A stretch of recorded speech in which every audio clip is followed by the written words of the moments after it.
Boa noite para todos. Bom, nós estamos numa proposta de estudar livros da Bíblia. E hoje eu queria desafiar vocês a lermos um capítulo desse livro da Bíblia. Então, nosso livro de estudo hoje é Isaías, e nós vamos ler o capítulo 55. Então, abra sua Bíblia aí. São 13 versos apenas, e a gente então vai fazer um bom aproveitamento do estudo dessa noite, porque a gente já vai começar lendo um capítulo inteiro. Às vezes na correria do dia a gente não consegue ler um capítulo da Bíblia, não é? Já acorda, faz ali uma breve reflexão e sai para as atividades. E a proposta desses cultos de quarta-feira é que nós sejamos incentivados a estudar mais a Bíblia, a conhecer um pouco mais a história dos livros, uma mensagem ou uma aplicação para os nossos momentos da vida cristã de hoje. Então, Isaías capítulo 55. Vamos começar? No versículo 1. A todos vós, os que tendes sede, vinde às águas, e vós, os que não tendes dinheiro, vinde, comprai e comei. Sim, vinde e comprai sem dinheiro e sem preço, vinho e leite. Por que gastais o dinheiro naquilo que não é pão, e o vosso suor naquilo que não satisfaz? Ouve-me atentamente, comei o que é bom, e vos deleitareis com finos manjares. Verso 3, inclinai os ouvidos e vinde a mim. Ouve, a vossa alma viverá, porque convosco farei uma aliança perpétua, que consiste nas fiéis misericórdias prometidas a Davi. Eis que eu o dei por testemunho aos povos, como príncipe e governador dos povos. Verso 5, eis que chamarás a uma nação que não conheces, e uma nação que nunca te conheceu, correrá para junto de ti, por amor do Senhor teu Deus, e do Santo de Israel, porque este te glorificou. Buscai o Senhor enquanto se pode achar, invocai-o enquanto está perto. Verso 7, deixe o perverso o seu caminho, o iníquo os seus pensamentos, converta-se ao Senhor, que se compadecerá dele, e volte-se para o nosso Deus, porque é rico em perdoar. Porque os meus pensamentos não são os vossos pensamentos, nem os vossos caminhos, os meus caminhos, diz o Senhor. Verso 9, porque assim como os céus são mais altos do que a terra, assim são os meus caminhos mais altos do que os vossos caminhos, e os meus pensamentos mais altos do que os vossos pensamentos.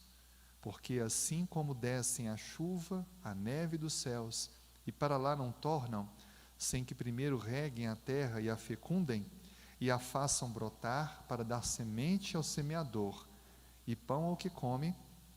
Verso 11, assim será a palavra que sair da minha boca, não voltará para mim vazia, mas fará o que me apraz, prosperará naquilo para que a designei.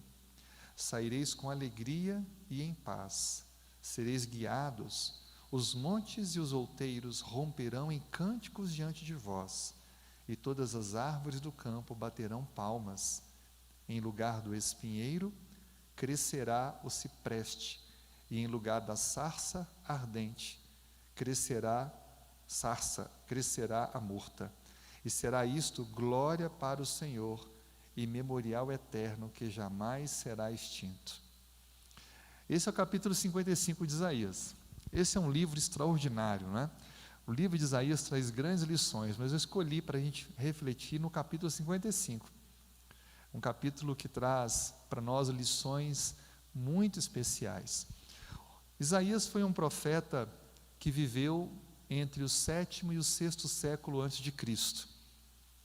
Ele tem como significado do nome essa frase linda, o Senhor salva. Então alguém que está pensando em dar um nome para um filho aí, ou sugerir para os netos que vão vir, coloque Isaías. Olha que nome bonito, Isaías, o Senhor salva.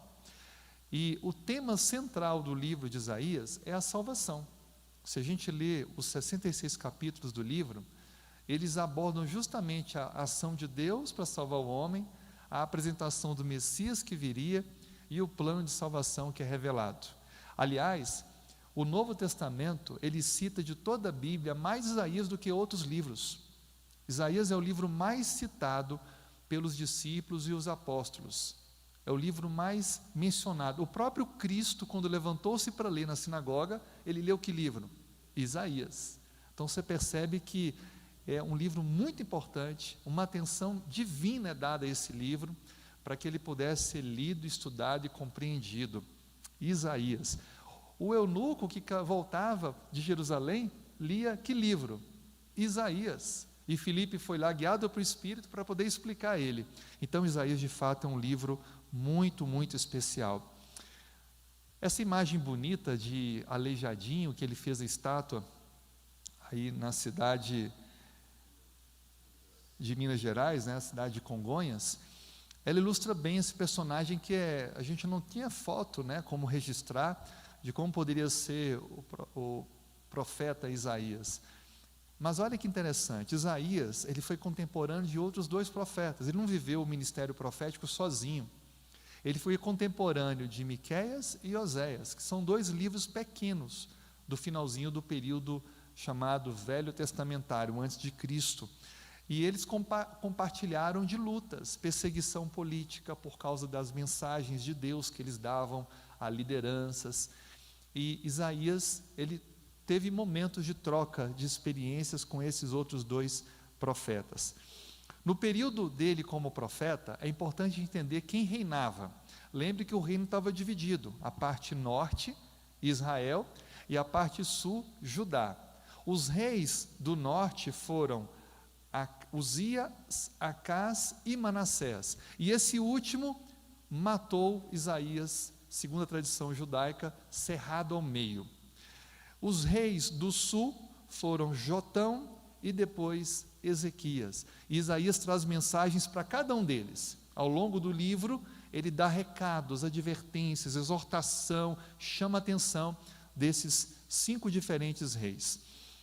Essa imagem tenta traduzir um pouquinho como foi. Existem imagens que pegam da vertical e essa da horizontal, e como poderia ter sido essa execução de Isaías. Horrível, não é?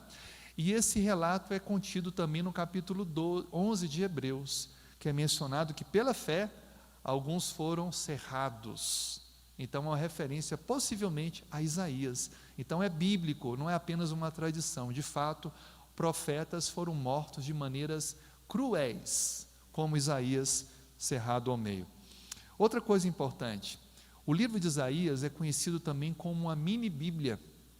Quando a gente olha para Isaías, a gente encontra uma divisão, 39 capítulos e depois 27 capítulos, como se fossem 2 etapas bem distintas, onde ele apresenta no primeiro momento um relato histórico do povo, convite de Deus para a salvação, e depois ele apresenta o Messias, o Salvador, características, como viria, o que faria, o seu governo, a salvação, como de fato é a Bíblia. O Velho Testamento apresenta a história do povo de Deus, e então o Novo, a consumação, a vinda do Messias de fato. É muito interessante isso. Eu quero agora com você estudar o capítulo 55.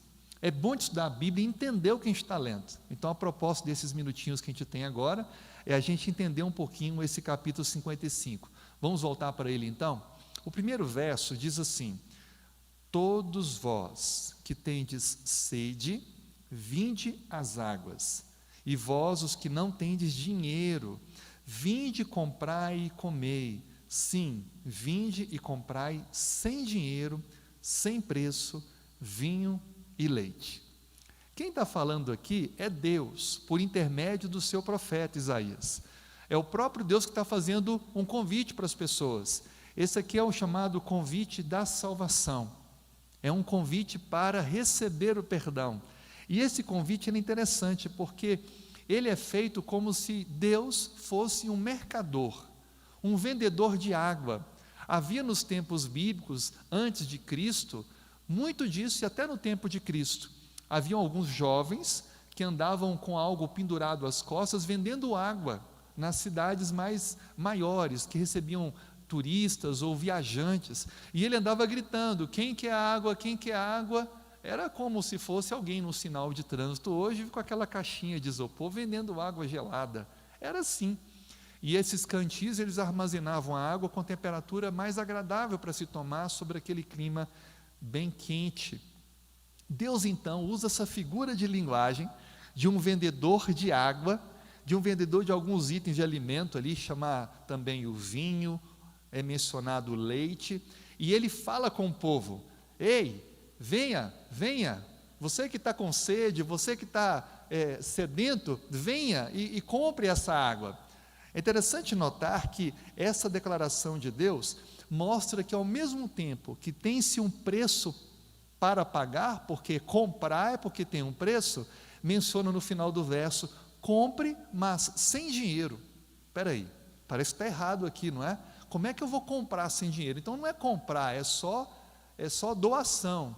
Mas veja, quando Deus ele coloca o profeta para se levantar e dizia para o povo comprar, é porque isso envolve um desejo, uma busca.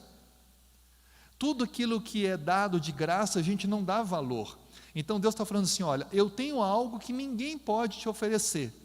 A mesma coisa que Cristo falou com a mulher samaritana no poço, lembra disso? Olha, você está me rejeitando água, mas a água que eu tenho para dar para você, se você dela tomar, você nunca mais vai ter sede. É a mesma coisa que eu preciso querer, eu preciso buscar, eu preciso clamar por isso. E comprar envolve negociação. Então Deus está dizendo para o povo: você tem que vir pedir, você tem que me buscar, e aí eu vou lhe dar essa água. Esse sentido mostra que a salvação é uma resposta favorável ao convite divino. Alguns compreendem que todos serão salvos porque Deus é um ser misericordioso e bondoso, e que não vai julgar e condenar ninguém. Cuidado com esse pensamento. Alguns chegam a dizer: eu tive muitos momentos bons, Deus vai olhar isso com carinho. Deus vai sim olhar isso com carinho, mas se eu conheço o Evangelho, a verdade, não vivo, ou minha vida está incoerente com esses princípios bíblicos, a minha salvação está em jogo. Por isso que ele fala para pessoas que conheciam a Deus, pessoas que tinham tido um relacionamento com Deus, mas por algum momento se desviaram. Os inimigos estavam sendo oprimidos pelos assírios, mais tarde foram levados à Babilônia, estavam vivendo um momento espiritual bem difícil, porque politicamente estavam desprovidos de cuidado. Os reis mencionados aqui eram reis perversos, maus, egoístas, só pensavam em si mesmos, oprimiam o povo, faziam relações comerciais e políticas de autofavorecimento. E então Deus manda um convite: se vocês querem ser saciados, venham a mim, venham a mim. Esse, sem dúvida alguma, é um texto muito propício para os dias de hoje. Talvez não estamos no meio de um deserto, não é a questão da falta da água na nossa casa o problema, mas talvez a falta da água viva, de uma relação íntima, pura e conectada com Jesus. Por isso que esse convite é para mim e para você, que já conhecemos o Evangelho e a palavra, para nós irmos a cada dia, a cada instante, não passar um segundo com sede, um momento que seja com sede.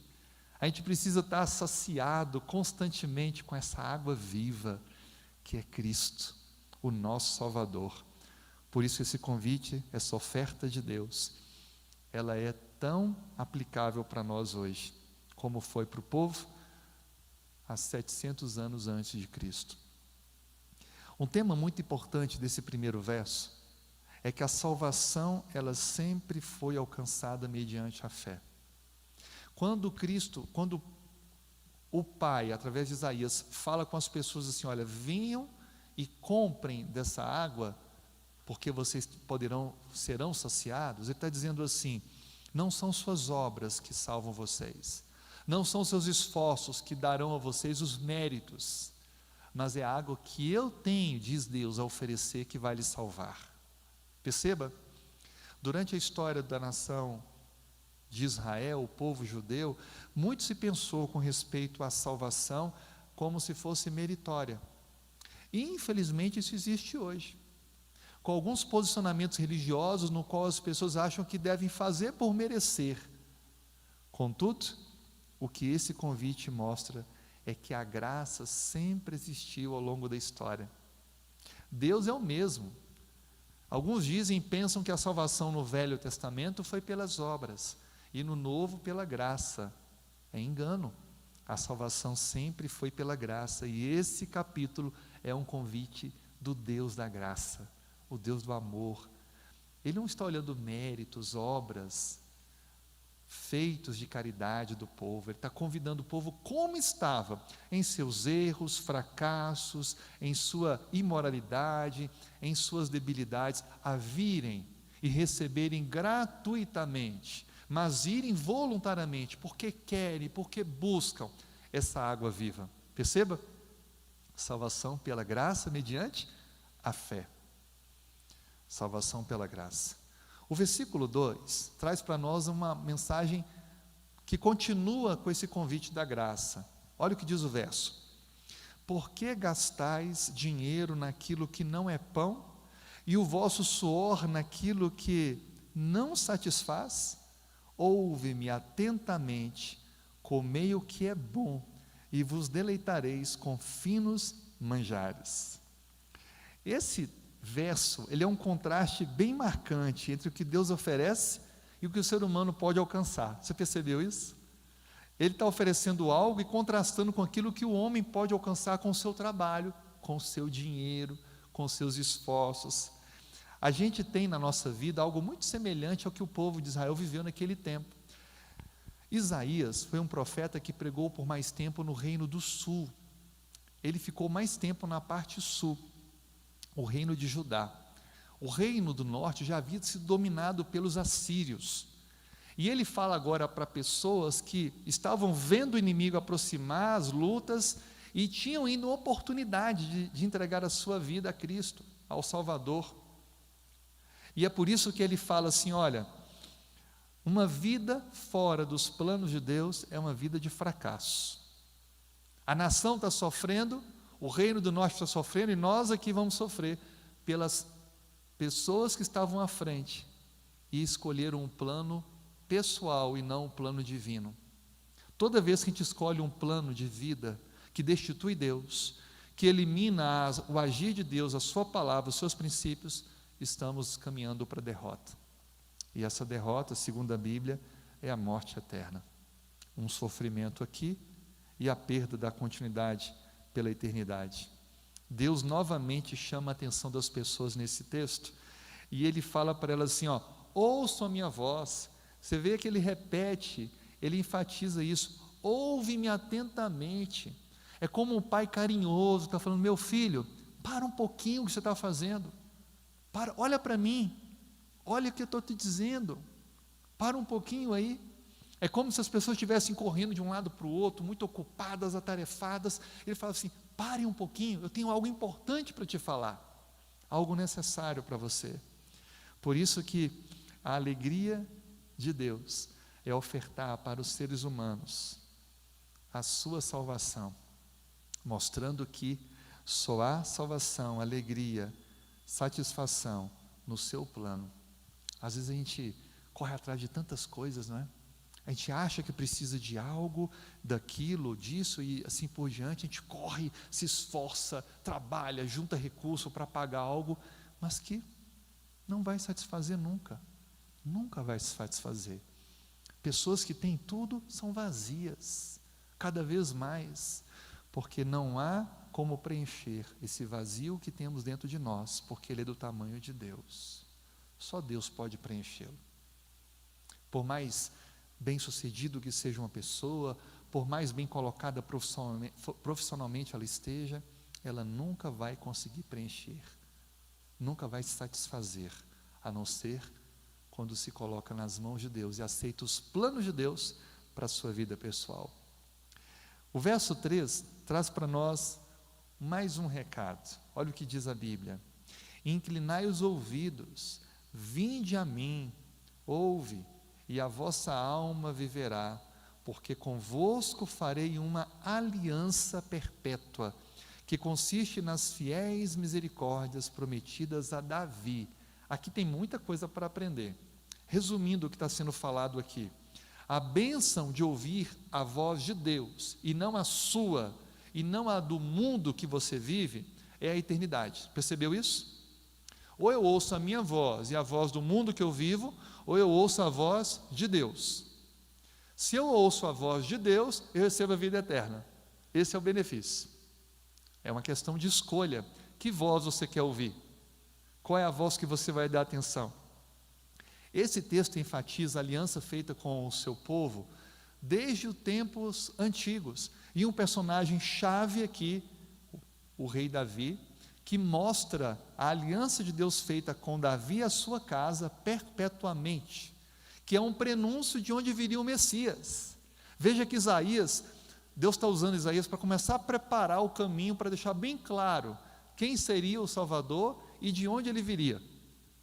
Então já está se preparando isso, o que mostra para nós que o contexto do povo, o viverem exilados, o viverem cercados pelos inimigos, é resultado de terem negligenciado a voz de Deus ao longo da história.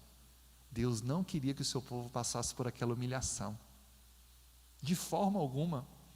Deus não queria que o seu povo fosse oprimido, escravizado, exilado, perseguido, derrotado. Mas sabe por que Deus permitiu? Para que eles pudessem enfrentar as consequências de terem negado a voz de Deus. Assim como hoje vivemos um sofrimento, não só porque estamos num grande conflito, mas porque fazemos escolhas erradas.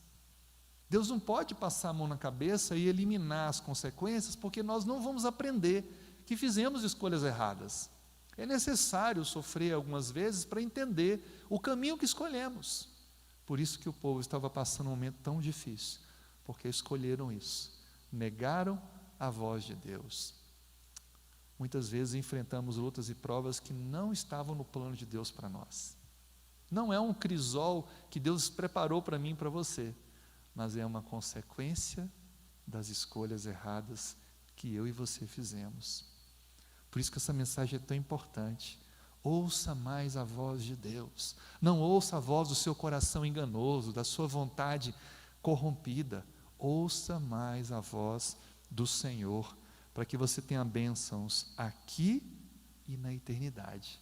Porque Deus quer que através dessas bênçãos, o mundo te olhe e veja que você é especial, porque a mão do Senhor está sobre a sua vida, porque você tem uma paz que excede todo entendimento, porque Ele cuida de você. O texto seguinte traz para nós mais um recado, verso 4. Eis que eu o dei por testemunho aos povos, como príncipe e governador dos povos. Aqui ele muda a figura, percebeu no texto? Do verso 1 ao verso 3, ele está falando para o povo, para as pessoas: vinde, tome da água que vai saciar, vinde, ouça a minha voz. Agora ele muda, agora o texto se dirige à aplicação para o Messias. Aqui é uma referência clara ao Messias rei, a promessa feita a Davi, que no final do verso anterior é mencionado. Ou seja, o que é interessante nesse texto é a declaração de que a nação de Israel, de onde viria o Messias, agora serviria de testemunhas para os outros povos. Eis, olha o que o texto diz, que o dei por testemunho aos povos, como príncipe e governador dos povos. Essa expressão aqui, ela mostra que o governo que seria estabelecido pelo Messias, ele transcenderia os limites geográficos do povo de Deus. Entenderam isso? Ele transcenderia. O seu governo não foi compreendido quando ele veio aqui. Ele deixou claro: o meu reino não é desse mundo, porque de fato ele é o governador do universo. Ele veio para servir, ele veio como um servo sofredor, para dar a vida pela humanidade. Mas muitos esperam, como esperavam naquela época, um governante político. A gente está chegando na época da campanha presidencial, já começou a eleição presidencial, e a gente tem expectativas, a gente tem alguns pressupostos, algumas visões, mas será que a gente pode esperar de qualquer que seja o ou a candidata, alguém que cumpra o papel de ser justo, coeso, honesto, íntegro? É claro que não, é utopia pensar isso. Por isso que o que está sendo apresentado aqui é um governante que excede, que está acima. É aquele que vai estabelecer o reino eterno, sendo testemunha ou testemunho para todas as outras nações. E esse texto é muito forte, porque ele mostra que a salvação, apesar de vir o Messias de uma nação específica, ela é para todas as pessoas, não importa a etnia, raça, cor de pele, gênero, condição social, é para todos. Não há limites para a abrangência do plano da salvação.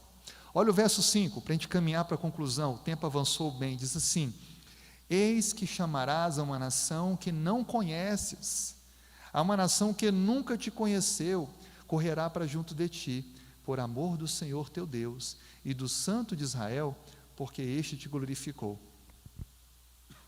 Olha o que está dizendo a Bíblia aqui para nós.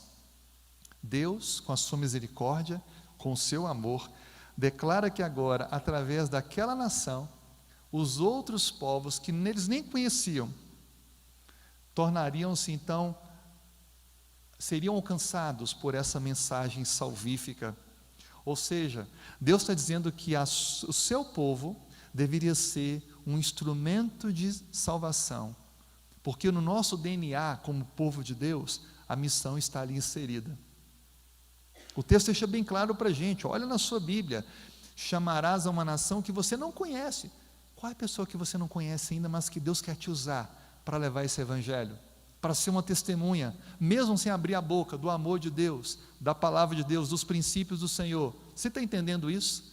A Bíblia está dizendo, Deus está falando para o seu povo assim: olha, vocês ainda vão pregar para pessoas que vocês não conhecem, para outros povos, outras nações. Eles virão a vocês, eles procurarão a salvação. Quanta gente está por aí sofrendo, precisando de uma oração, de uma palavra de ânimo, de um fortalecimento, de um conselho para a vida pessoal, amorosa, e a gente está perdendo chance, oportunidade, porque a gente está guardando essa mensagem, esse evangelho só para a gente. Deus quer que a gente extrapole nossos limites familiares, a gente estenda e intencione nossas amizades, contatos, para que a gente possa cumprir esse ideal, missão. Quando Cristo fala para os seus discípulos: eu vou enviar vocês, sereis minhas testemunhas, Jerusalém, Judeia, Samaria, aos confins da terra, está dizendo o quê? A missão vai acompanhar vocês até a minha volta. E sabe o que a Bíblia deixa bem claro? A missão é o antídoto, a vacina. Se fala de vacina hoje, não é? Quantas doses já estão recomendando? Vacina de Deus para a apostasia é a missão. Guarda no coração isso. A vacina divina para a apostasia é a missão. Quem está engajado na missão não se desvia do caminho de Deus.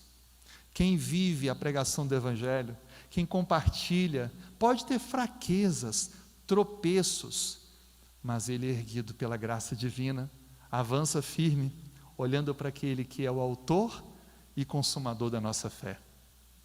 Querida igreja, amigos que estão em casa, onde for, viva a missão. Estamos no mês Caleb, um mês de missão. É um mês para restaurar nossa convicção, nosso amor a Deus, a nossa ligação com o Pai, a dependência de Cristo, a água da vida. Quando a gente experimenta isso, a gente está se vacinando contra as tentações, o desânimo, o comodismo, a mesmice e o enfraquecimento espiritual. O verso 6, talvez é o centro do capítulo 55. Que verso lindo, dá para memorizar se você não memorizou ainda. Olha o que diz: buscai o Senhor enquanto se pode achar, invocai enquanto está perto. Esse é o centro do capítulo. Esse é o centro. Buscar implica querer, desejar, pedir. A oportunidade da salvação está diante de nós. Esse texto me rememora o momento lá em Apocalipse que fala: eis que estou à porta e bato. Se alguém ouvir a minha voz e abrir, eu vou entrar. Deus, ele não invade a nossa vida, não pula a janela, o telhado, passa pelos fundos. Ele entra como um convidado pela porta principal. E quem abre, quem tem a chave, é você. E ninguém mais. Só você. Isso quer dizer que, de alguma forma, Deus estava mostrando para o povo que o lugar que ele deveria estar era lá dentro, mas no momento ele estava do lado de fora. Sabe, eu vejo que muitas vezes na nossa vida cristã acontece a mesma coisa. A gente fala de Deus, a gente frequenta a igreja de Deus, mas Deus está do lado de fora da nossa vida. Por isso que esse texto é tão importante para nós pensarmos, refletirmos. Será que temos aberto o nosso coração, a nossa vida, para o agir de Deus em nós? Ou será que temos reservado algum cômodo da nossa casa para o egoísmo, o individualismo, para o desejo do coração corrompido? E isso faz com que a presença de Deus não perpetue em nosso lar, no nosso coração, no nosso viver. Do verso 7 ao 9, nós encontramos já Isaías com a mensagem profética, caminhando para a conclusão desse seu sermão. E diz assim: deixe o perverso o seu caminho, o iníquo os seus pensamentos, e se converta ao Senhor, que compadecerá. Volte-se para o nosso Deus, porque Ele é rico em perdoar. Aqui já é uma mensagem mais dura e direta. Mas perceba que Deus, ao mesmo tempo que adverte, que exorta, Ele oferta o perdão. Olha, do jeito que você está indo, não vai dar certo. Muda o trajeto. Converter isso é mudar o trajeto. Você estava andando para lá, agora vem para cá. Muda a sua caminhada. Agora lembre de uma coisa. Diz o Senhor: eu sou rico em perdão. Eu não sei quantos têm sido nossos erros e falhas, se a gente pudesse quantificar isso. Mas lembre sempre que é infinitamente a quantidade de ofertas de perdão divino para nós. Infinitamente. Por isso que Deus está deixando para nós, mais uma vez, a opção. Não há como evitar. Eu preciso fazer uma escolha. Eu preciso tomar uma decisão. Por isso que eu tenho que aceitar essa oferta e entender que Deus olha para mim não como juiz punitivo, mas com amor e misericórdia, mas que quer que eu mude de vida, que eu siga a Ele, que eu olhe para Ele, que eu viva a sua virtude no meu viver diário. E é necessário abandonar o pecado. Não há como alimentar o senso da esperança, a salvação, se eu alimento no meu coração o desejo pelo pecado. Tem que abandonar. Não sei se é um vício, se é mentira, se é egoísmo, se é indiferença, falta de amor, ou alguma outra coisa. Abandone isso. Busque forças em Cristo e avance, porque não será possível se não fizermos uma entrega completa e total. Assim, esse capítulo conclui de maneira tão linda o versículo 13, dizendo: em lugar do espinheiro crescerá o cipreste. Ou seja, aonde não se espera sombra, nem vida, nem fruto, vai ter algo para sombra, para alimentar. No lugar da sarça, galhos secos, crescerá a murta. E isso será para a glória, para o Senhor, e memorial eterno, que jamais será extinto. Deus quer mudar totalmente a minha e a sua vida com o convite da graça. E qual será a sua decisão nessa noite? Aceitar esse convite? Essa oferta de amor? Ter Cristo como seu Salvador? Fazer dele o Senhor do seu coração? Vamos orar? Senhor, obrigado pela tua palavra e obrigado pela compreensão que o Senhor nos dá do momento oportuno que temos de ouvir o teu convite, ouvir a tua voz e fazer a melhor de todas as decisões.